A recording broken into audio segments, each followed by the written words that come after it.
ఇస్రో మరో కీలక ప్రయోగం చేపట్టబోతోంది. ఈ నెల 30న రాత్రి 9:30 పిఎస్ఎల్వి C-60 రాకెట్ ను నింగిలోకి పంపనుంది.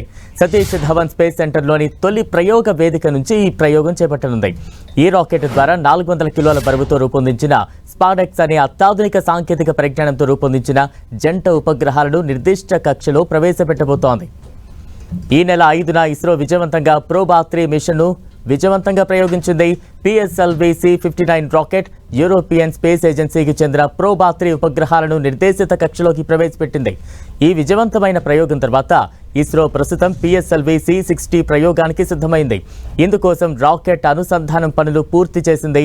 పిఎస్ఎల్వి ఇంటిగ్రేషన్ ఫెసిలిటీ బిల్డింగ్ లో అనుసంధాన పనులు పూర్తి చేసుకున్న రాకెట్ ను SHAR director Arumugan Rajan green signal ఇచ్చి ప్రయోగ వేదిక వద్దనున్న మొబైల్ సర్వీస్ టవర్ కి తరలించే కార్యక్రమాన్ని ప్రారంభించారు.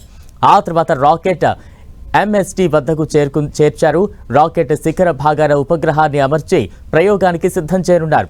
సాధారణంగా టిఫ్ భవనంలో రాకెట్ 2 దశల వరకు అనుసంధానం చేసి MSTకి తరలిస్తారు. అక్కడే 3-4 దశలను అనుసంధానం చేసి ఉపగ్రహాన్ని అమర్చే ప్రక్రియను పూర్తి చేస్తారు.